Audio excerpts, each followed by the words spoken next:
Okay, in this video we are going to see an example of a very simple digital circuit, but we are going to try to consider all the things involved in designing even a small digital circuit. So first of all is the problem of the interface. Our digital circuit will use digital signals. We'll have signals that are 0 or 1, low or high. So first we need a way to interface with our digital circuit.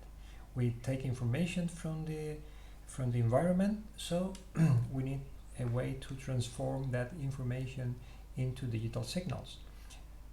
This information may come from a switch, or may come from the push of some button, or may come from some kind of sensor that detects some quantity of light or temperature or humidity, and we have to convert all that into ones and zeros to be processed by a digital circuit.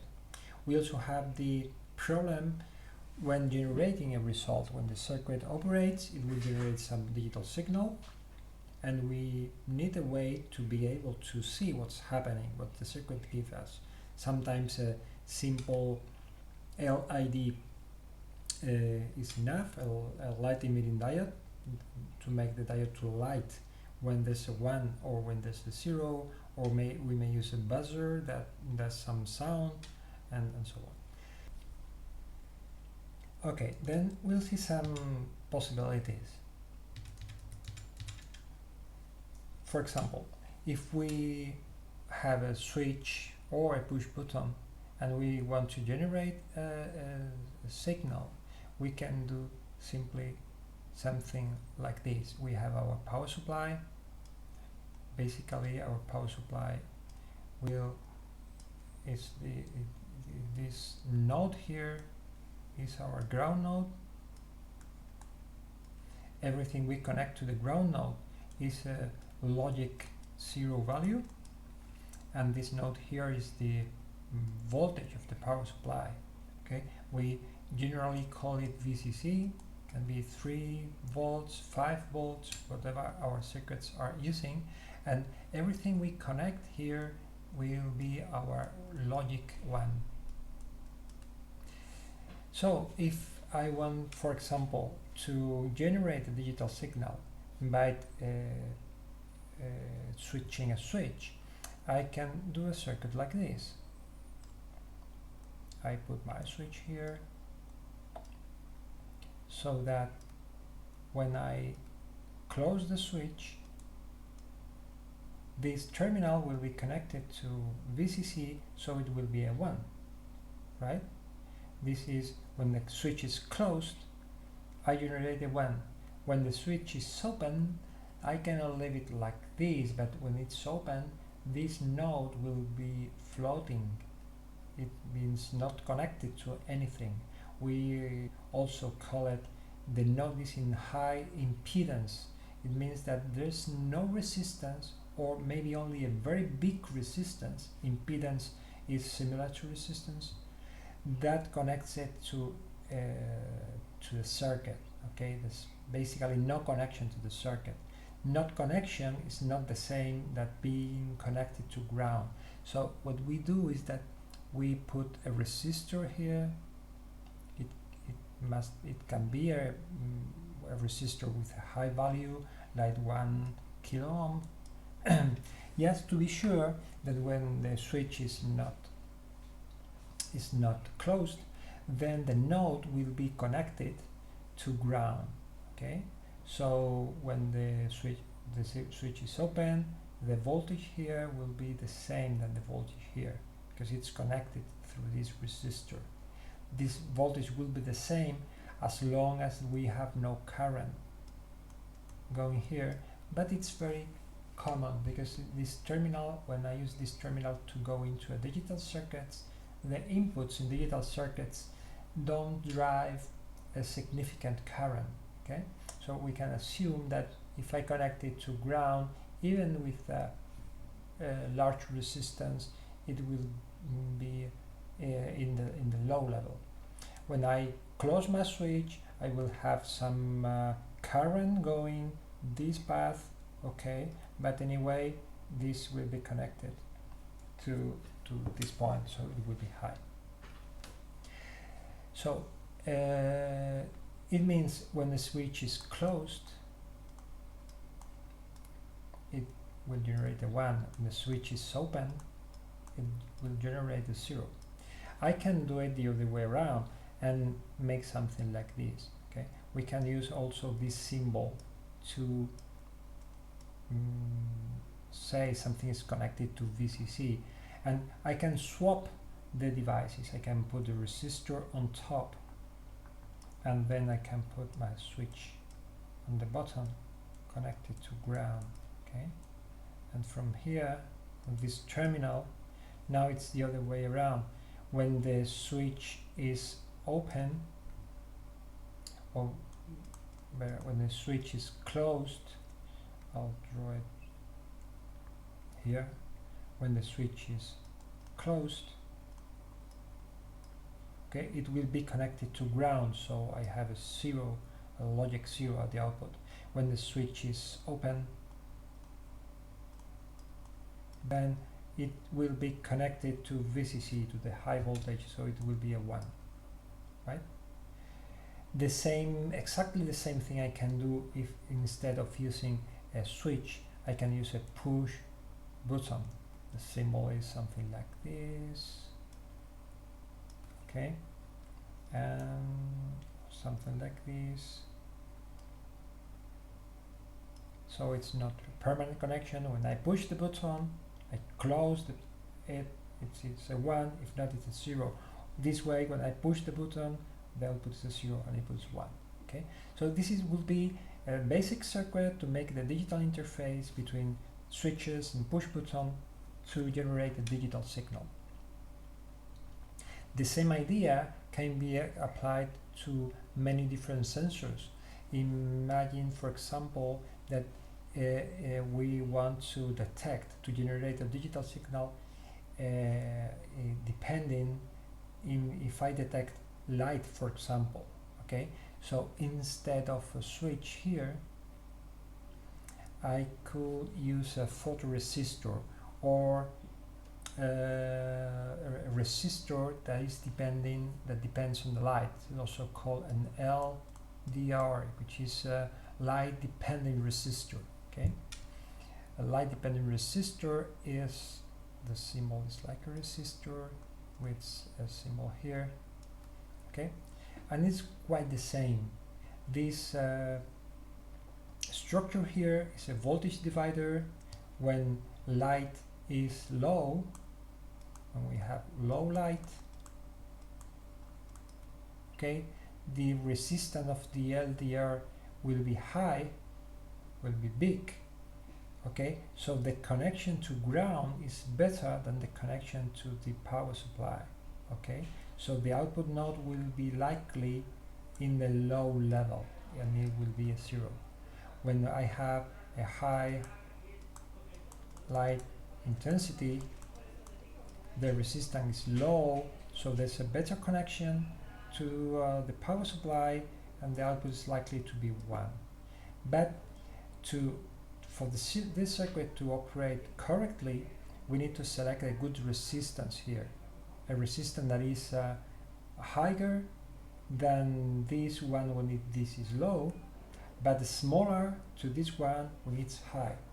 Okay, we have to calculate this resistance based on the type of device and also in the amount of light I wanted to receive to switch on, because what's low and what's high may depend on the application. That's why in many occasions, instead of using a fixed resistor here, we can use a potentiometer. Basically, we use a resistor that can be adjusted, and we connect this way. Okay, so acting on the potentiometer, I can change this resistor using a knob or a screw or something like that. So this way I can calibrate my sensor and make it to be high or low at different levels of light. Okay. Okay. Even this circuit has a problem, is that digital circuits are not good. They prefer the voltage that you apply to be high or to be low. Normally we have logic levels. Oh, sorry. Normally we have logic levels, so we need some voltage to be high and to be interpreted like a 1, and we need to be below some voltage to consider it low and to be interpreted like a 0. And any voltage in the middle, it's not recommended. Okay, this circuit will not do that. If my light is in the middle intensity, my voltage here can be here. It will not be high enough to be a safe one or to be a clear low value. Okay, so another option using this circuit will be using some kind of amplifier here. In fact, we could use simply an inverter, maybe. Okay, it will invert the signal, but by inverting the signal, the inverter will generate a signal that is clearly a 1 or a 0. Okay, no intermediate values. Instead, if we don't want to invert the signal, we can also use a buffer that is also a device that is basically an amplifier. It doesn't invert the signal, it keeps the same value of the signal, okay, but will make the output or either 1 or 0. So there are another number of devices that can be used to get a signal that can be in a range and make it a clear high volt level or low level. Okay, but basically this is the idea. Okay, the same thing happen if this is a temperature sensor, humidity sensor, or whatever. The circuit is exactly the same. You have a resistor which resistance varies with some physical thing. Okay, typically we find already made sensors that include all these extra electronics. Okay, so I have a device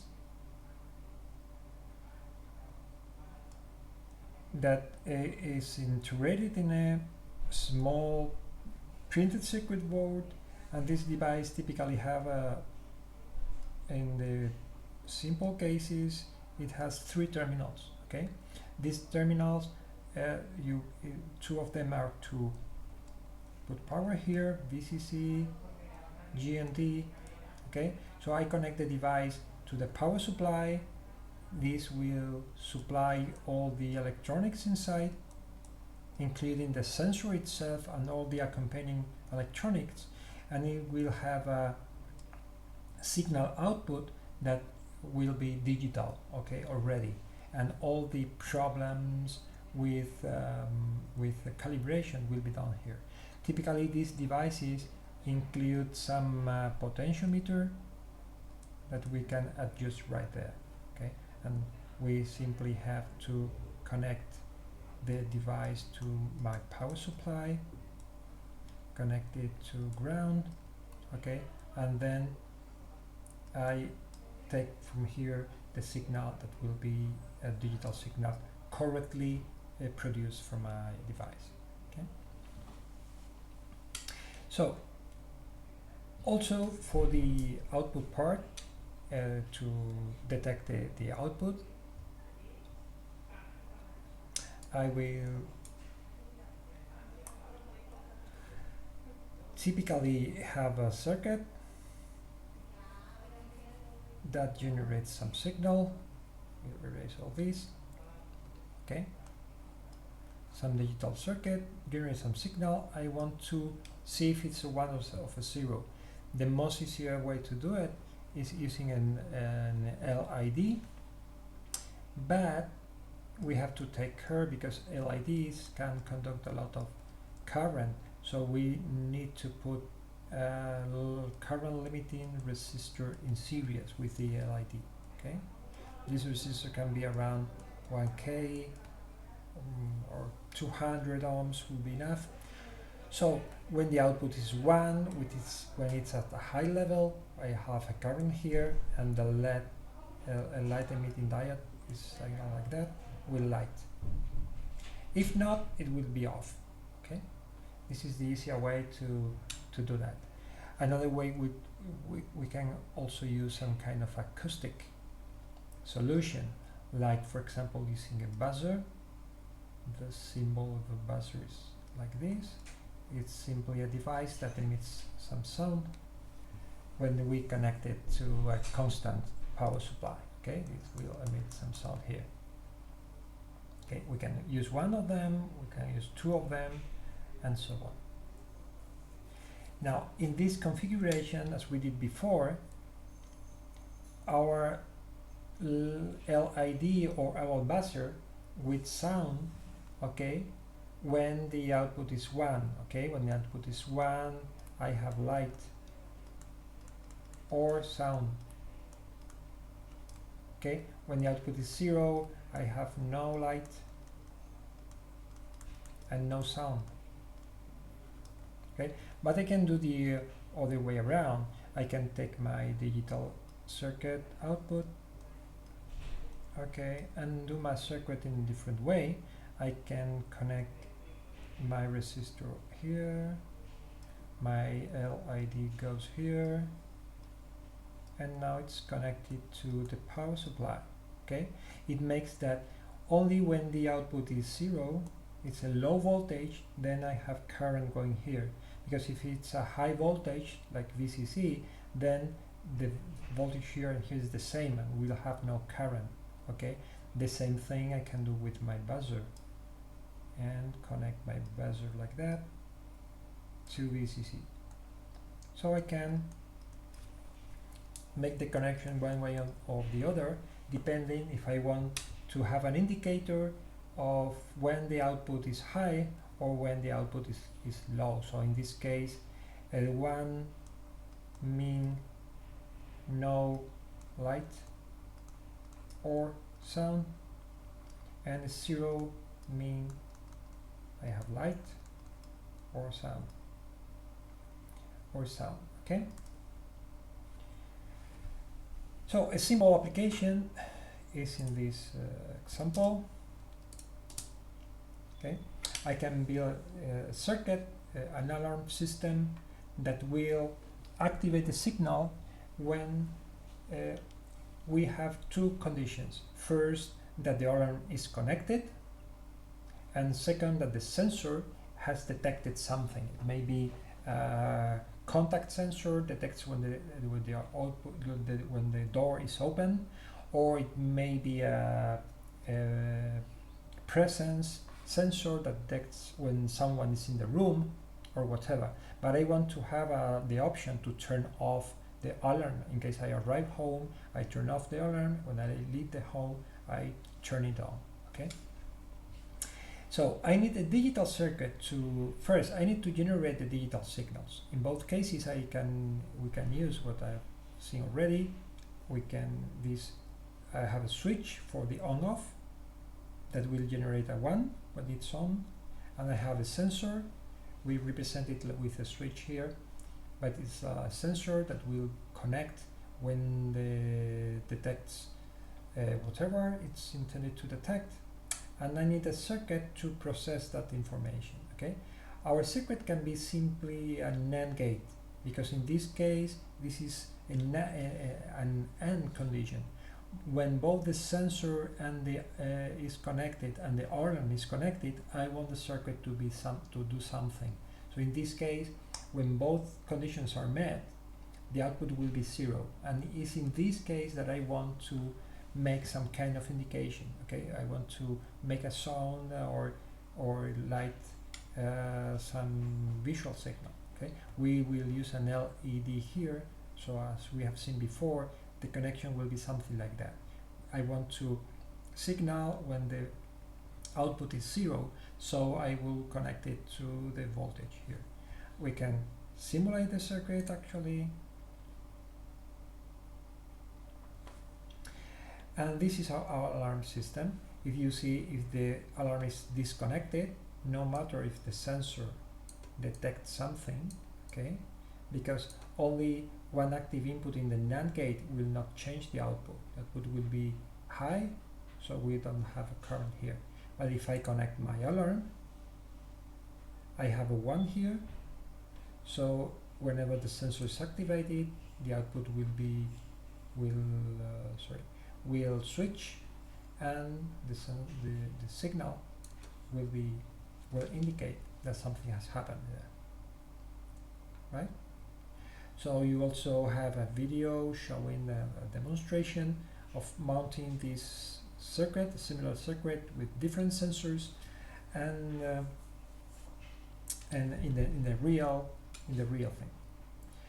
Okay, that's all. Thank you.